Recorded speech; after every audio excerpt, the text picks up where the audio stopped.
예수 그리스도의 재림을 준비하는 마지막 기독교 영성. 오늘은 마라나타 공동체로서의 마지막 기독교의 성격에 대해서 함께 공부를 해보도록 하겠습니다.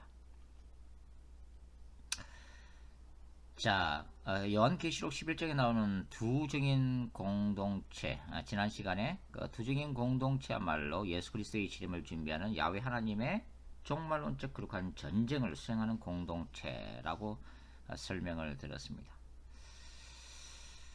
예수님의 재림은 바로 요한계시록의 그 핵심적인 사상이죠. 주님은 반드시 다시 오실 것이라고 하는 이 그리스도의 재림은 초대교회가 세워졌던 시점부터 이제 마지막 시대의 교회까지 여전히 붙들고 있어야 할 종말론적인 사상입니다. 그리고 예수님의 재림을 통해서 모든 신자들은 바로 예수 그리스도께서 진정한 신적 왕으로 통치하시는 바로 영원한 새하늘과 새 땅으로 들어갈 수가 있죠. 새 예루살렘 성을 유업으로 받을 수가 있다고 하는 것입니다.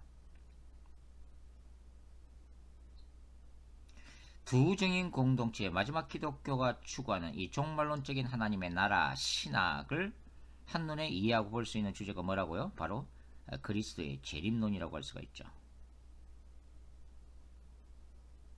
교회가 이 땅에 세워진 것이 바로 임박한 종말론을 그 배경으로 하기 때문이고, 이 땅에 교회 공동체가 존재하는 궁극적인 목적이 뭐죠? 바로 예수님의 다시 오심을 준비하기 위해서입니다. 그러니까 교회 안의 신자들이 예수님의 재림을 준비할 뿐만 아니라 그리스도를 모르는 불신자들에게 복음을 전함으로 인해서 그들 또한 주님의 다시 오심을 준비토록 하는 부르심과 사명이 있다고 하는 것입니다. 사실 기독교의 중심이 종말론이고 성경의 중심이 종말론임에도 불구하고 사실은 기독교 역사에서 보면 종말론은 그렇게 교회들의 그 정당한 관심을 받지 못했죠. 신학에 있어서도 아웃사이드로 밀려났다고 하는 것입니다. 그래서 조직신학책을 읽어보면 종말론은 어디 나와요? 맨 마지막 챕터에 이 달랑 붙어 있죠. 그러나 사실은 저는 이 종말론이야말로 조직신학의 챕터 1 제일 처음에 위치해야 된다고 믿고 있습니다. 복음주의 교회권 안에서 이 종말론과 그리스도의 재림론이 관심을 받지 못했기 때문에 상대적으로 이 종말론은 누구의 관심을 받아요? 바로 이단들의 관심을 받기 시작한 거죠. 그리고 종말론을 이해하는 신약의 중요한 책인 요한계시록은 바로 이단들의 전유물이 되다시피 했다고 하는 것입니다.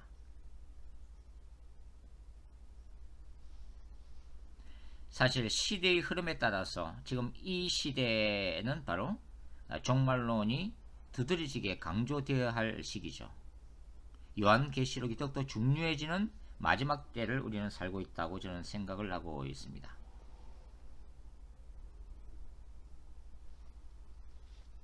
그럼에도 불구하고 아까 제가 말씀드렸다시피 이런 종말론과 요한계시록이 복음주의 교회권 안에서 주 관심사로부터 밀려났기 때문에 이단들이 요한계시록을 마음대로 사용하게 됐고, 그래서 그 결과적인 현상이 뭐예요? 바로 종말론적인 용어들이 푸대접을 받는다. 아니 푸대접을 받을 뿐만 아니라 이단시되고 있는 기한 현상이 나타났다고 하는 거죠.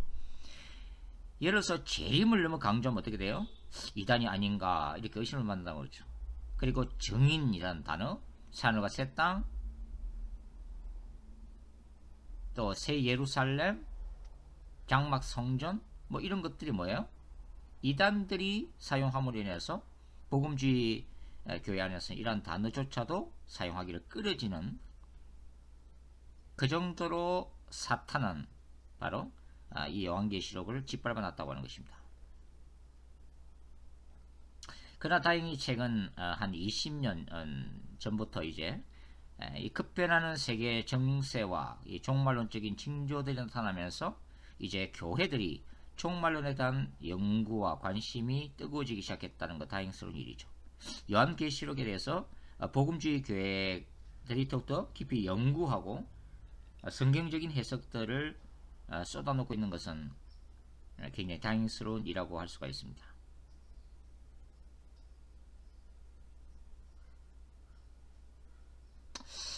자, 초대 교회는 예배 때마다 어떻게 선포를 했어요? 마라아나타 이렇게 선포를 했죠. 주 예수여 어서 오시옵소서. 그만큼 초대교회는 임박한 종말론, 예수님이 자기 시대에 곧 올 걸로 생각하고 예배 때마다 주님의 다시 오심을 사모하며 선포했다고 하는 것입니다.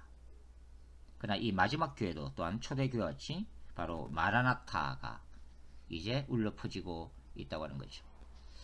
요한의 계시록은 그리스도의 재림 사건에 초점을 맞추고 있다고 볼 수가 있습니다. 즉 요한계시록에는 예수님의 재림을 알려주는 경고적 사건들이 반복되어 나타나고 있죠.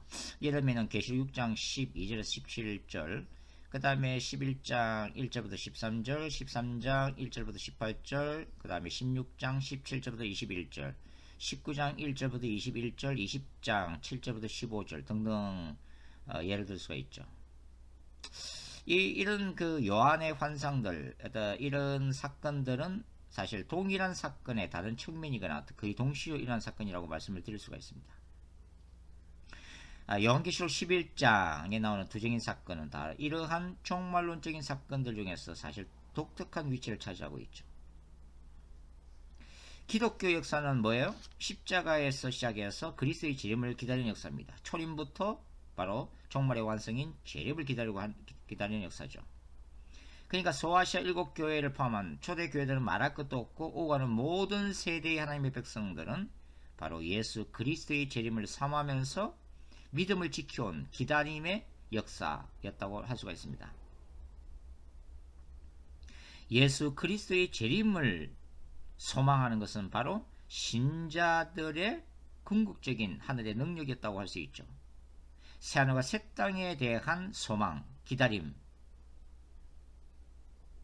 그것은 바로 기독교 신자들로 하여금 기독교 역사에서 숱한 박해와 고난의 역사를 믿음으로 극복하고 승리하도록 만들어줬던 버팀목이라고 할 수가 있는 거죠.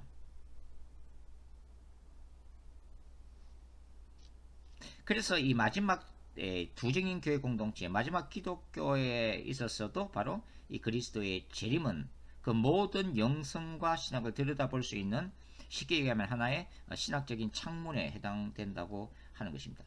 그러니까 신자들은 예수 그리스도의 재림을 통해서 어디로 초청받는 겁니까? 하나님의 영광 안으로 초청을 받는 거죠.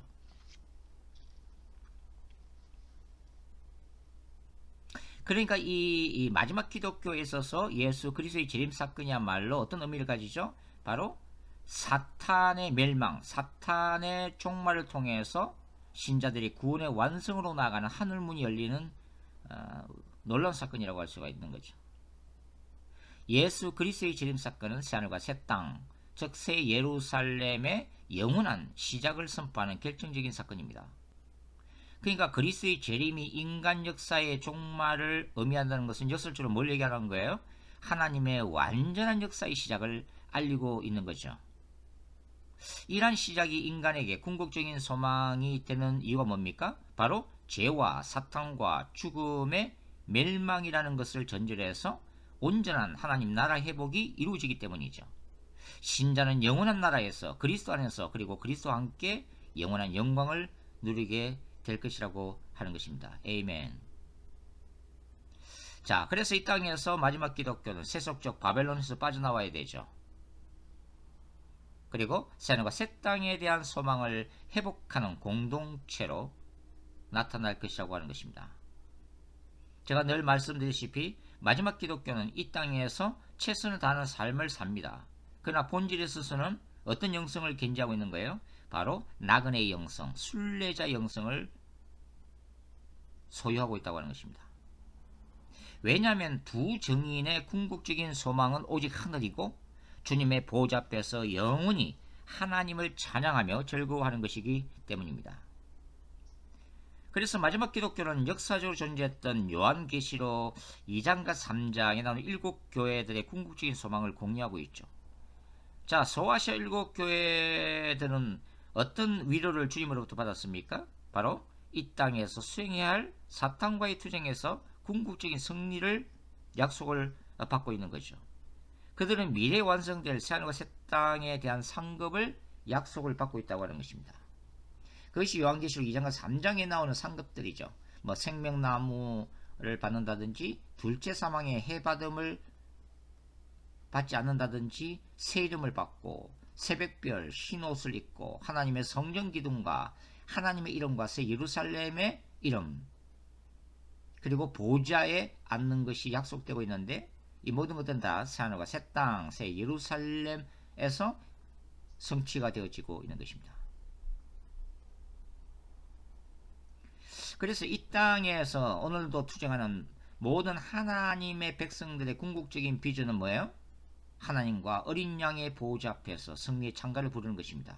하나님을 영원히 찬양하는 것이고 하나님을 영원히 기뻐하는 것이고 아픔과 사망과 눈물이 사라진 새하늘과 새 땅에서 영원한 안식을 누리게 되는 것이죠. 아멘. 그래서 이 요한계시록 2장과 3장에서 이기라는 그리스도의 명령을 받던 소아시아 7교회의 바람직한 종말론적 모델은 뭐예요? 바로 요한계시록 11장에 나오는 두정인 공동체라고도 말씀을 드릴 수가 있습니다.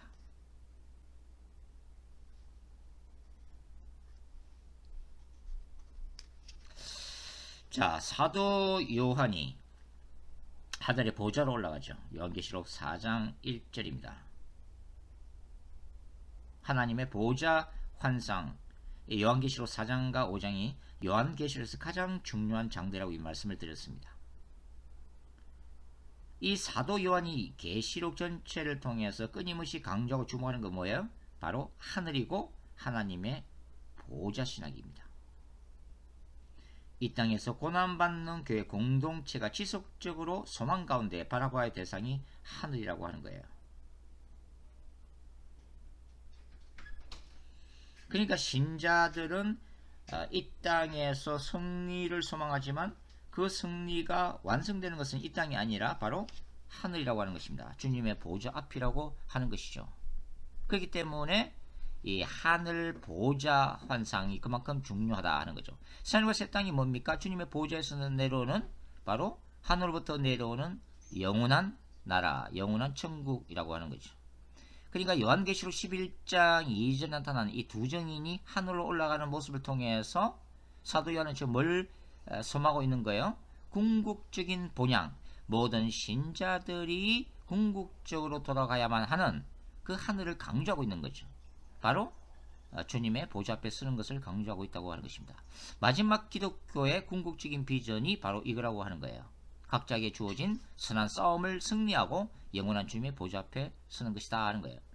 나그네로 살아가는 이 땅에 소망을 두지 않고 뭡니까? 우리가 돌아가게 될 저 하늘에 영원한 소망을 두는 거죠. 그래서 이 요한계시록은 예수 그리스도의 재림을 준비하라고 계속 외치고 있습니다. 이러한 메시지는 마지막 기독교에 속한 신실한 신자들에게 끊임없이 뭡니까? 영원히 살게 될 이 땅이 아니라 영원히 살게 될 그 세계, 하늘로 눈길을 지속적으로 돌리도록 만드는 바로 하늘의 목소리라고 할 수 있는 거죠. 그래서 이 하늘의 음성은 마지막 기독교의 사역을 통해서 교회와 세상으로 하여금 뭘 준비하게 해요? 주 예수님의 재림을 준비하게 할 것이다 하는 것입니다. 마지막 기독교는 광야에서 외치는 자의 소리로 사역했던 세례 요한처럼 세상에 종말론적인 하나님 나라를 담대히 선포하는 주 예수님의 도구가 될 것이라고 하는 것입니다. 하나님의 교회는 주 예수의 초림을 준비했던 광야의 세례 요한처럼 이제는 다시 오실 주님의 길, 재림하실 그리스도의 길을 준비하는 공동체로 부르심을 받고 있습니다. 이것이 마지막 기독교가 감당해야 될 종말론적인 선교고 거룩한 사명이라고 할 수가 있죠. 오늘도 교회는 초대 교회가 외쳤던 것처럼 바로 다시 오실 주님을 소망하면서 이렇게 외칩니다. 마라나타, 주여 속히 오시옵소서. 그렇습니다. 주님은 다시 오실 것입니다. 다시 오실 주님의 길을 예비할 수 있는 마지막 대리 세례 요한들로, 그 길을 준비하는 모세와 엘리야들로, 그 길을 준비하는 두 증인들로 마지막 교회를 저희들을 세워 주시옵소서. 예수님의 이름으로 기도드립니다. 아멘.